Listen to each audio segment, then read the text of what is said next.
नमस्कार चौधरी साहब, कैसे हो? बस ठीक है, चल रहा है। वो कहते हैं ना, इनिंग नोट आउट अभी चल ही रही है। चल रही है। हाँ? और ये फेजेस होते हैं इनिंग के दौरान। कभी आप अपने विकेट को डिफेंड करने के लिए खेलते हो, कभी दूसरे बॉलर को पीटने के लिए खेलते हो, और कभी कोई अच्छा गेंदबाज हो तो उसकी कला को समझने के लिए भी प्रयत्न करते हो। ये खेल है, पॉलिटिक्स भी है। हाँ बिल्कुल, खेल। और खेल भी ऐसा जिसमें अगर मैं ये कहूँ कि हारने और जीतने पे आदमी को खुशी और गमी का ज़्यादा परवाह नहीं करनी चाहिए। ये चलता है कि कई बार तो आपने देखे ना, खेल में सेल्फ गोल भी होते हैं। हाँ हाँ। तो कई बार सेल्फ गोल भी हो जाते हैं। अच्छा, 8 अक्टूबर से पहले ना हरियाणा में कांग्रेस एक ऐसी पार्टी थी जिसकी कहते हैं ना, अपने देसी भाषा में फुकाड़ से घास जल रही थी। 8 अक्टूबर के बाद कांग्रेस, चलो पार्टियां चुनाव हारती हैं, पर इतने मतलब मरी पड़ी है ये पार्टी। क्या हालत हो गई है इसकी? नहीं ना तो देखो, आप ये मानो कि 8 अक्टूबर से पहले आपने कांग्रेस के बारे में ये कहा बहुत ताकतवर समझा जाता था। ये ताकत कांग्रेस की नहीं थी, ये बीजेपी की विरोध की ताकत थी जो कांग्रेस के पास थी। क्योंकि यहाँ जितने भी दूसरे दल हैं वो अपनी हैसियत, चाहे वो क्षेत्रीय दल थे, चाहे कोई नेशनल पार्टी भी हो, आप पार्टी जैसे अपने आप को नेशनल, उनकी हैसियत थी नहीं। तो लोगों का जो रुझान था बीजेपी से बड़ी नाराज़गी की वजह से वो कांग्रेस के साथ था। और कांग्रेस ने अगर सही मायने में कांग्रेस उसका सही उपयोग करती तो बिल्कुल जनता कांग्रेस के साथ थी और कांग्रेस को बहुत बड़ा भारी बहुमत मिलता। अच्छा, अब तो चूंकि 6 महीने हो गए हैं चुनाव हुए, हम इस बात पे आप लोग एक मुकम्मल चर्चा कर सकते हो कि कांग्रेस के हाथ में जो जीती हुई बाजी है उससे निकलने के क्या क्या प्रमुख कारण रहे? कारण तो मैं तो कई बार वैसे बता चुका हूँ। 3-4 बड़े कारण हैं, कोई एक कारण नहीं है जी। सबसे बड़ा कारण तो ये है कि जिस पार्टी का 10-12 साल से संगठन ना हो, ऑर्गेनाइजेशन की कमी जो है, जो जैसे आपने सवाल किया, मैंने आपका जवाब यही दिया था कि बीजेपी से नाराज़गी से लोग कांग्रेस के साथ जुड़े थे, लेकिन वो जुड़ने की प्रक्रिया में संगठन नहीं था, इसलिए जुड़े तो। लेकिन संगठन अगर होता तो मशीन जिसको कहते हैं ना, इलेक्शन में मशीन जो काम करती है वो मशीन वर्कर्स की होती है। वर्कर वो होता है जिसको कोई ना कोई ये एहसास हो कि मैं कांग्रेस की विचारधारा में हूँ, दूसरा एहसास हो कि मैं संगठन का आदमी हूँ, तीसरा ये एहसास हो कि मेरे पास ये पद है। अब अगर कांग्रेस इस बात से खुश हो कि 2,500 लोगों ने 90 सीटों पे चुनाव लड़ने के लिए अपनी अर्जियां दी हैं, वो 2,500 लोग कांग्रेसी नहीं थे। वो ये ज़रूर था कि अगर कांग्रेस का उनको टिकट मिले या कांग्रेस प्रत्याशी वो हों तो उनका जीतना आसान हो जाएगा। लेकिन जिस दिन उनको टिकट नहीं मिली वो कांग्रेसी नहीं, वो कांग्रेस के विरोध में खड़े हो गए। तो इसलिए संगठन एक बहुत बड़ा कारण था। और मैं तो 2 बार कांग्रेस का अध्यक्ष रहा हूँ हरियाणा का, 1 बार युवा कांग्रेस का हरियाणा का अध्यक्ष रहा हूँ। संगठन के बगैर कोई भी अगर ये कहे कि मैं बगैर संगठन के अपनी पार्टी चलाऊँगा, चला नहीं सकते। और यही कारण था सबसे बड़ा। दूसरा कारण जो था वो ये था कि संगठन नहीं था तो कांग्रेस में जो लीडरशिप थी वो व्यक्ति विशेष में आके खड़ी हो गई। भूपेंद्र सिंह हुड्डा उसके लीडर थे। भूपेंद्र सिंह के अलावा और कोई था ही नहीं। और इसीलिए मैं कह रहा हूँ कि संगठन भी शायद इसीलिए नहीं बना हो कि कांग्रेस बड़ी ताकतवर हो गई है, बहुत लोग आए हैं। लेकिन कहीं ना कहीं आपने देखा होगा कि एक व्यक्ति विशेष, वो चाहे भूपेंद्र सिंह हुड्डा हो, चाहे कल कोई दूसरा भी हो जाए, अगर इस किस्म की परिस्थिति में आप समझते हैं कि पार्टी मजबूत होएगी, मैं नहीं मानता। मैं तो यहाँ तक कहता हूँ कि कांग्रेस पार्टी, व्यक्ति विशेष की बात छोड़ो, कांग्रेस पार्टी अगर कांग्रेसियों तक सीमित रहेगी तब भी मजबूत नहीं है। कांग्रेस पार्टी एक मूवमेंट है, ये कार्डर बेस्ड पार्टी नहीं है। और मूवमेंट का मतलब ये होता है कि कांग्रेस का कार्यकर्ता लोगों से जब जुड़ने की प्रक्रिया अख्तियार करेगा तो लोग कहेंगे कांग्रेस पार्टी कांग्रेसियों की नहीं, अब तो जनता की पार्टी है, लोगों की पार्टी है। ये मैं दूसरा बड़ा कारण ये मानता हूँ। और तीसरा बड़ा कारण जो है वो ये है कि हमारा जो सोच है उसमें कहीं ना कहीं बीजेपी को जो एक प्रयास था उनका हरियाणा को जातीय आधार पर बांटने का, उसमें उनका गणित ज़्यादा ठीक रहा और हम उस गणित को समझ नहीं सके। ये मैं आपको एक उदाहरण दे के बताता हूँ। यूपी का इलेक्शन हुआ 2022 में, उसमें विपक्ष का गणित ये था, यादव, मुस्लिम, जाट और एससी कम्युनिटी का कुछ, एससी में भी जाटो, बड़े लेवल पे एससी का झुकाव, क्योंकि मायावती जी किसी न किसी रूप में लोगों की नज़रों में ये था जो एससी का प्रशंसक भी था या सिंपथाइजर था कि अब वो तो चुनाव से बाहर हैं। तो उस कैलकुलेशन में मैं कई बार सोचता था, हरियाणा में भी ऐसी कैलकुलेशन थी कि जाट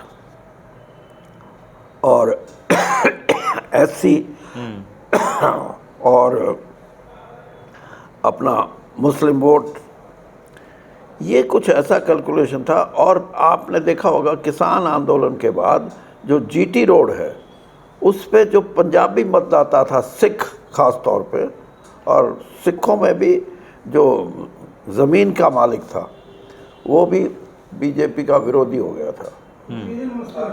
तो ये 3-4 स्थितियों में हम खुद, मेरी कैलकुलेशन ये बोलती थी कि 24 प्लस, क्योंकि सुप्रीम कोर्ट के डिसीजन के बाद ये भी आया कि टोटल 20% नहीं अब, लेकिन 11% मतदाता जो है एससी का, जिसको चमार बोलते हैं, वो 24 और 11 35 और 6% 5.5% मुस्लिम और 4.5% तो जो यानी 45% के करीब पहुंच गई जिसकी संख्या। रिजल्ट आए उल्टे, इसी तरह रिजल्ट वहाँ उल्टे आए यूपी के। मैं यूपी का इसीलिए उदाहरण दे रहा हूँ। उसकी वजह क्या थी?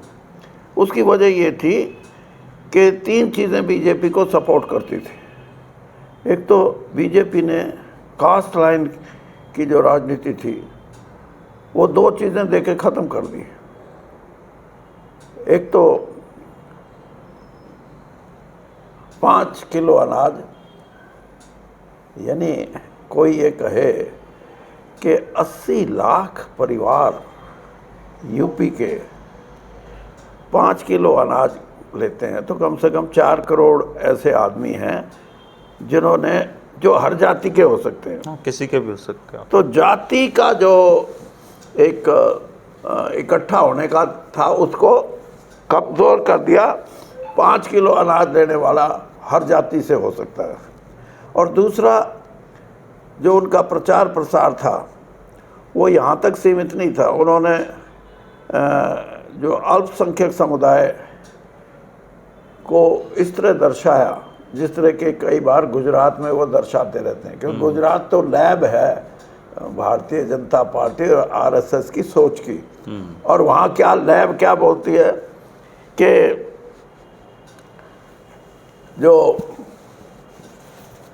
मुख्य वहाँ धर्म के लोग हैं उनको कहती है कि 10% लोग हैं ये, अगर हमारे को साथ छोड़ोगे, कांग्रेस के साथ जोड़ोगे, तो ये 10% तुम्हें जीने नहीं देंगे। और आप भी कभी इसका आंकलन करना, ये सबसे बड़ा कारण था गुजरात में बार बार बीजेपी का जीतना, लेकिन उसकी कुछ ना कुछ झलक आपको यूपी में नजर आई। इसलिए मैं ये कह रहा हूँ कि हरियाणा में भी जाति विशेष के, क्योंकि यहाँ मुस्लिम वोटर की तो संख्या है नहीं, तो इसलिए उन्होंने सोचा कि आप सबसे बड़ी जाति कौन है। और ये भी सही है, मैं तो आपको आंकड़े दे सकता हूँ, 90 में से 42 सीटें ऐसी हैं जिसका फैसला सिर्फ जाट मतदाता करता है, दूसरा कोई नहीं कर सकता। तो वहाँ भी जात के आधार पे बंटे हैं। और एक कारण और है, और वो यही है कि जब पार्टी एक व्यक्ति विशेष की पास होगी तो टिकटों का वितरण भी फिर उसी प्रकार होगा। टिकटों के वितरण में कैंडिडेट अच्छा होना, और वो कैंडिडेट उसका ना हो जिसके टिकटों में वितरण में जिसकी मुख्य भूमिका होगी, तो वहाँ भी नुकसान उठाया। और ये बात मैं नाम लेके बोल सकता हूँ, भूपेंद्र सिंह हुड्डा, मैं तो बीजेपी में था लेकिन हम दोस्त हैं, रिश्तेदार भी हैं, मैं कई बार मिलता था तो लोगों का मत मैं देखता था कि लोग तो कांग्रेस के पक्ष में हैं। मैं उनको एक ही बात कहता था हमेशा, मैंने कहा इस कांग्रेस को इस चुनाव में जिताना या हराना ये एक आदमी का काम है, वो हो तुम।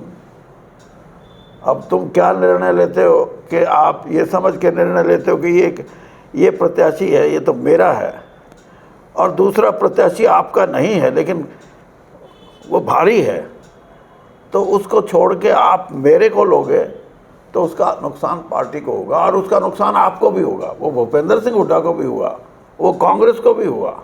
तो ये परिस्थिति बनी है, इसमें कोई दो राय नहीं। और मैं तो आज भी ये बात कहता हूँ कि हरियाणा में आज कोई देश की किसी राज्य की बात नहीं करता, लेकिन मैं हरियाणा राज्य की बात करता हूँ कि तीसरी बार चुनाव हारने के बाद भी हरियाणा में कांग्रेस बहुत मजबूत है। और इसका सही, अगर हम कांग्रेस को संगठित करने में कामयाब हो जाते हैं तो 6 महीने में यहाँ कांग्रेस सबसे मजबूत पार्टी के तौर पे उभर सकती है। जिस पार्टी को अपना सीएलपी लीडर भी चुनने में इतना समय लगता है, आप क्या समझते हैं वो संगठन खड़ा कर देगी वो पार्टी? देखिए, क्या आप ये बात मानते हैं कि सीएलपी लीडर नहीं चुने जाने की वजह से कांग्रेस को नुकसान होता है? कोई ज़रूरी नहीं। देखो, ये इन बातों में कोई वजन नहीं, ये आपकी प्रेस की बातें हो सकती है। हाँ, कि जिसको आप सीएलपी लीडर बोलते हैं, इस देश की पार्लियामेंट में 2014 2019 10 साल तक कोई विपक्ष का नेता रिकॉग्नाइज नहीं था, क्योंकि इतनी स्ट्रेंथ नहीं थी। पार्लियामेंट तो तब भी चली। अब क्योंकि कांग्रेस की संख्या 100 है, तो राहुल गांधी जी आज लीडर हैं ऑफ द अपोजिशन, आज भी चल रही है। तो इसलिए कोई ये कहना कि जी अगर 6 महीने, ये संगठन तो जरूरी चीज़ है ना। संगठन ही है ज़रूरी, सीएलपी की कोई ऐसी बात नहीं होती। और मैं इसलिए ये बात कह रहा हूँ कि हरियाणा जैसे प्रांत में आप ये देखो कि एवरेज सिटिंग कितनी है, और एवरेज सिटिंग में किस तरह का वाद विवाद या डिबेट का स्टैंडर्ड है, किस तरीके से वहाँ लीडर ऑफ द अपोजिशन ना भी हो तब भी वैसी ही चलने की एक सिस्टम है। और इस बार तो कोई, अभी जो विधानसभा का सेशन खत्म हुआ है उसमें और मेरे चुटकुलों में कोई ज़्यादा तो फर्क नहीं होता, बराबर थे वो तो। मतलब इस बार तो कोई बौद्धिक चर्चा भी नहीं हुई, ऐसा लग रहा था विधानसभा नहीं है वो। मैंने बता दिया आपको, हरियाणा में देखिए एक समय था, आप नोट करिए मेरी बात, महाराष्ट्र की जो असेंबली थी ना, उसकी एवरेज सिटिंग एक साल की 108 थी। हरियाणा जैसे राज्य में अगर साल में 12-14 सिटिंग एवरेज होगी, हाँ इतनी होती हैं। तो हम यानी कहाँ खड़े हैं, किस किस्म की पार्लियामेंट्री डेमोक्रेसी जिसको हम प्रजातंत्र बोलते हैं, ये प्रजातंत्र में कहीं ना कहीं, और मैं तो स्पष्ट होकर बोलता हूँ कि इस किस्म की नौबत जब आती है तो ये नौबत तब आती है जब the leader of the house is not in a position to feel himself competent that I am the man, I would know how the house runs. लेकिन वो डरते हैं, डरते इसलिए हैं कि कहीं ना कहीं उनके मन में ये होता है कि हम इतने कॉम्पिटेंट हैं या नहीं है। That should be done away with. कितना समय लगेगा लीडर ऑफ द हाउस को कॉम्पिटेंट बनने में? आप अगर दो तीन चीज़ें हैं। आपने प्रोफेसर रंगा का नाम सुना होगा जी, one of the best parliamentarian Hindi में, बहुत लंबे समय तक वो रहे। हाँ अच्छी डिबेट में हिस्सा और लेते थे वो मतलब नहीं डिबेट की नहीं, उन्होंने एक इंस्टीट्यूट खोला हुआ था आंध्र प्रदेश में to give new leadership to the youngsters of the country. अच्छा, वो किसी पार्टी का भी हो? हाँ किसी पार्टी का भी हो, वहाँ लंबा लगता था उनका। और मैं कहता हूँ कि इस तरह की, मुझे अभी तक याद है जब इस चीज़ पे हरियाणा के इसी पद्धति पे के यहाँ तो सेशन नाम मात्र के होते हैं, तब मैंने एक सुझाव दिया था। मैंने कहा जो डिस्ट्रिक्ट आपकी प्रेस के प्रेस क्या बोलते हैं, प्रेस क्लब जी, प्रेस क्लब हैं डिस्ट्रिक्ट लेवल पे, फिर स्टेट लेवल पे। मैंने कहा press club should be authorised and they should be given all kind of help to establish institution, how to run और what are the function in a democracy. Democracy क्या है, उसमें different लोगों के function क्या होने चाहिए, पदाधिकारियों के, एमएलएज के, एमपी के, मिनिस्टर के, चीफ मिनिस्टर के। वो पद्धति आज भी आप शुरू कर दें। अगला जो चुनाव होगा उसमें जो पब्लिक में जो लोग जाएंगे वो फिर इसलिए नहीं जाएंगे जी इसका तो गोत्र ये है, इसकी तो जाति ये है, ये तो बड़ा भारी ओलंपियन है, खिलाड़ी है, ये चीज़ें ख़त्म हो जाएंगी। फिर लोग कहेंगे कि who is to be the best as a parliamentarian. वो चीज़ें जिस दिन आ जाएंगी अपने आप सुधर जाएगा। और दूसरा मैं तो ये कहता हूँ सारे जो भी स्पीकर बनता ना कहते हैं हम कैंप लगाएंगे, ये करेंगे। मैंने भी देखे, मैंने 1977 में कैंप अटेंड शुरू करने, जब मैंने देखा ना इन कैंपों का कोई महत्व नहीं, ये तो सिर्फ सिंबॉलिक है, तो मैंने कहा यार कोई फ़ायदा नहीं। ना तो कैंप्स के माध्यम से भी हम अपने हाउस की प्रोसीडिंग को इम्प्रूव कर सकते हैं। अब मैं आपको एक बड़ी एग्जांपल देता हूँ। मैं तो कांग्रेस से छोड़ के बीजेपी में आया था। बीजेपी की 2014 में गवर्नमेंट बन गई, तो वहाँ ऐसा ही कैंप लगा बीजेपी के लेजिस्लेटर्स का, एमएलएज का। तो मैंने कहा यार मेरा भी लेक्चर कराओ, तो इनकी तो पद्धति भी अलग है। तो वो कहने लगे जी ये तो लेक्चरर तो हमने छांट रखे हैं। मैंने कहा छांट लो, मेरे को भी छांट लो। तो खैर वो भी सोचे भाई ये इसको मैंने लेक्चर दिया तो सारी बातें अच्छी कह के मैंने ये भी कहा, मैंने कहा अगर आपके मतभेद मुख्यमंत्री से हैं, उसकी सोच से हैं, उसकी पॉलिसी से है, तो आप में इतना साहस होना चाहिए कि आप खड़े होके अपनी मुख्यमंत्री के जो सोच है उसके लिए भी बोल सकते हो। तो वो कहने लगे भाई गुरुजी हमने गलती कर दी। बीजेपी में रह के कांग्रेसी की बात कर रहे हो? कांग्रेसी की बात क्या, मैं तो सच्ची कह रहा था। तो वहाँ इतनी इजाजत नहीं है ना, मेरा फिर नंबर ही नहीं आने दिया। ये सिर्फ कांग्रेस में पॉसिबल है कि आप अपनी पार्टी को हरा के भी नेता बने रह सकते हो। नहीं वो देखो, मैंने फिर वही बात, Congress is a movement. Congress जो है वो कार्डर बेस्ड नहीं है, इसीलिए कांग्रेस में आप अपनी बात कह सकते हो, कांग्रेस के अंदर बैठ के भी कह सकते हो, बाहर भी कह सकते हो। लेकिन जो कार्डर बेस्ड पार्टी होगी उसकी तो ये वेदना है वर्कर्स की। अच्छा, अब जैसे आप लोगों के बीच में जाते हो, हाँ, तो लोग किस नेता को सबसे ज़्यादा जिम्मेदार मानते हैं इस कांग्रेस की हालत के लिए? अब आप इसको राजनीतिक तौर पे क्यों सोचते हो? मैंने बताया ना, मैंने 3-4 कारण बताए हैं, वही हैं।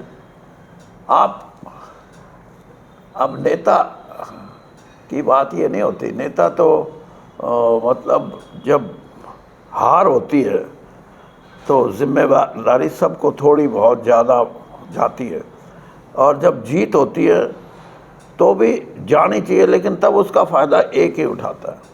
तो कांग्रेस रिवाइव कैसे करेगी? संगठन बढ़ाने से करेगी कांग्रेस तो या फिर लीडर बदलने से नहीं करेगी? नहीं, लीडर तो है नहीं, हम कोई लीडर विहीन कांग्रेस?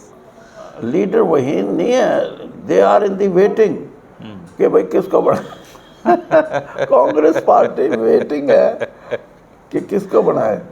लेकिन मैं ये कहता हूँ कि लीडर भी हैं और लीडर्स का ग्रुप भी है, लेकिन उनको इतना लीडर्स को भी एहसास हो और कांग्रेस पार्टी को भी एहसास हो कि एक टीम वर्क के तौर पे हम कितने इफ़ेक्टिव हो सकते हैं, और इफ़ेक्टिव हो सकते हैं। अब मैं तो लेट आया ना, तो मैंने इनको यही सुझाव दिया था आते ही। मैंने कहा तुम एक काम करो कि एक बस सजा लो अच्छी तरह, उसमें जितने भी सारे चढ़ जाओ। हैं? जो नेता लोग हैं उनको बिठा लो ऊपर, दिखा दो ये देखो भाई ये है, ये है, ये महिलाएं हैं, सारी ट्रॉफियां एक साथ हैं। हाँ, उसका प्रभाव पड़ता है। मैंने देखा जो आम साधारण वर्कर है ना, वोटर, वो शक्ल देख के भी वोट डालता है। और आज का वोटर तो इतना भी है कि आपने बड़े लीडर को बुलाया, वो भाषा क्या बोल के गया है उसका आकलन भी करता है कि जिसने बुलाया है उसके पक्ष में बोल के गया है, उसकी सेवा करके गया है। हाँ, कयास भी लगा लेते हैं लोग। हाँ, कि ऐसे हाथ का ऐसे इशारा कर गया, ये हाँ, कर गया। हाँ, बिल्कुल। मेरे साथ भी हुआ था एक बार। कैसे? मैं दुबई गया था, हाँ। तो वहाँ से मैंने गॉगल्स खरीदे, अच्छा, और उस वक्त कम से कम 40,000 के थे। आज तो बढ़िया, अच्छे चश्मे खरीदे बहुत आपने। बढ़िया। मैं दिखाऊं भी, अब लेकर नहीं आया। हाँ। मैं इसीलिए नहीं लेकर अच्छा, आया। रखते हो अब भी उनको? मैं किस्सा सुनाता हूँ आपको। तो ये इलेक्शन था इसका, मेरे ख्याल में एक इलेक्शन, बाई इलेक्शन हुआ था पार्लियामेंट का हिसार। तो जेपी कैंडिडेट था कांग्रेस का, और भी थे कई। तो उसमें मीटिंग में मैं गया, तो अब मेरे को तो ये था भाई, मेरे को नहीं ले आया हूँ, मैं लाया हूँ, पैसे ही वसूली करनी थी। तो मैंने वो जब वहाँ गया तब तो नहीं थे, लेकिन मेरी जेब में थे। मैंने कहा यार इसका फ़ायदा उठाओ, ला लूँ। हाँ लगा लिया। और अगले दिन अखबार में खबर आ गई कि वीरेंद्र सिंह तो चौटाला की तरफ इशारा कर गया। तो इसलिए वो जो आप कह रहे हो ना, वो अंदाजे लगा लेते हैं। हालांकि मेरी कोई ये इच्छा नहीं थी। फिर किसी ने कहा जी वो तो ऐसे हो गया। मैं कहा हो गया तो हो गया यार, हम क्या करें। लेकिन ये नहीं था कि मैं इस चक्कर में था कि मैं अच्छे गॉगल्स का पूरा इस्तेमाल करूं। अब लोगों ने उसको उल्टा समझ लिया। कई बार जानबूझ के भी करते हैं ऐसे। हाँ, होता है करते हैं ना नेता तो। एक कभी बताऊंगा मैं, एक आपको एक स्पीच है मुख्तार सिंह मलिक साहब की। अच्छा, और जो संघ के नेता थे यहाँ पे, वही उनकी बात कर रहे हो? हाँ, सोनीपत वाले। हाँ, वो बाद में कांग्रेस में भी आ गए थे। अच्छा, कांग्रेस में आए हो? आए थे। तो उनकी एक speech- जनसंघ को तो स्थापित करने वाले नेताओं में से हरियाणा में वो। नहीं, वो तो देखो, मुख्तार सिंह मलिक जी जो थे ना, उनको लोग छोटू आइट बोलते थे। वो उस जमाने के थे जब जिसने आर्मी को छोड़ के और कहा कि मैं पॉलिटिक्स करूंगा। तो he was clerk in the army, और लाहौर में उनकी पोस्टिंग थी। वहाँ छोटू राम जी से मिले, तो उन्होंने कहा ठीक है। और इसी तरीके से एक और मैं आपको एग्जांपल देता हूँ। एक चौधरी सुंदर सिंह थे। सुंदर सिंह जी तो थे, वो शेड्यूल कास्ट के थे जी, और जलंधर से बहुत अच्छे, उनके तो बेटे पोते भी, अब उनकी पुत्रवधू भी मंत्री और वो रही हैं। तो वो सुनाते थे मेरे को। मैं 84 में पार्लियामेंट में था, वो भी पार्लियामेंट के मेंबर थे, और मेरे को अरे चौधरी बात सुन। और मैं तेरे नाना नाल गल की थी। मैं क्या कहने लगा, मेरी वहाँ पोस्टिंग थी और किसी ने बताया यहाँ छोटू राम सैर करने आते हैं सुबह। तो मैंने भी जाना शुरू कर दिया। जब रास्ते में आए तो मैं नमस्ते कर देता। एक दिन उन्होंने मेरे को बुला लिया कि बेटा तुम कौन हो, कहाँ के हो। तो मैंने बताया उनको। तो उसके 1-2 मुलाकात के बाद मैंने कहा मैं आपसे बात करनी है। कहने लगे हाँ बोलो।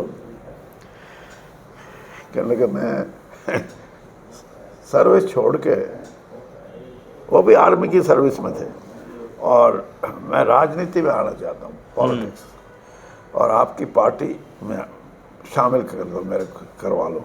वो कहने लगे ना। मैं बता रहा हूँ कि यानी you see the difference in the leadership. Chhotu Ram ji उनको कहते हैं कि ना, you better you join Congress, कि कांग्रेस में चले जाओ, देश आज़ाद होगा और कांग्रेस सत्ता में आएगी, और जो तुम पॉलिटिकल ना जो शेड्यूल कास्ट के भाई हो उनको कहीं ना कहीं जगह मिलेगी, तो उसमें तुम्हारे को जगह मिलेगी। ये नहीं, ऐसे भी आदमी है। सही सलाह देना ना। हाँ, अब ये कहते हैं हमारे साथ आ जा यार, तो पहले पैसे भी ले लिए, आ जा। तो ये चेंज है पॉलिटिकल सिस्टम में, ये समझने वाली बातें हैं। आज भी मैं ये कहता हूँ कि लोग क्यों कांग्रेस से जुड़ना चाहते हैं। आज उनको इस बात की आस्था है कि हमको हरियाणा में कम से कम जात पात के नाम पे लड़ाए तो नहीं गए। भारतीय जनता पार्टी, आप ये मत सोचो, मेरे को ये पता था ये जनता पार्टी बीजेपी जो है इसका राज अभी नहीं जाता कहीं भी। अच्छा, हाँ, ऐसा लग रहा था। हाँ बिल्कुल। लेकिन मेरे को ये था कि भाई ये पार्टी देश के लिए, ये पार्टी लोगों के लिए, ये पार्टी किसान के लिए, ये पार्टी गरीब कमेरे वर्ग के लिए, ये पार्टी फौज के लिए। इस पार्टी में कहीं ना कहीं मुझे लगता है कि ये जितने भी मैंने नाम लिए हैं इनके बारे में इनकी राय अच्छी नहीं। और सिद्धांतिक रूप से मैंने ये सोचा कि अगर प्रजातंत्र रहेगा तो हम और आप सब जिंदा रहेंगे, प्रजातंत्र ही खत्म हो जाएगा। और प्रजातंत्र खत्म होने के सिम्टम्स होते हैं, कोई बोलता नहीं कि मैं कर रहा हूँ खत्म, सिम्टम्स होते हैं और वो आहिस्ता आहिस्ता चलते हैं। फिर तो ये है। ठीक है चौधरी साहब, लेकिन एक लास्ट यही रह गया कि आप कांग्रेस संगठन बनाएगी तो रिवाइव करेगी, अगर नहीं बना तो ऐसे ही चलेगा। ये तो है ही, आप ना बनाओगे, आप ये मेरा इंटरव्यू मत लगाओ तो किसको पता लगेगा कि वीरेंद्र सिंह क्या बोला क्या नहीं बोला। ठीक है चौधरी साहब।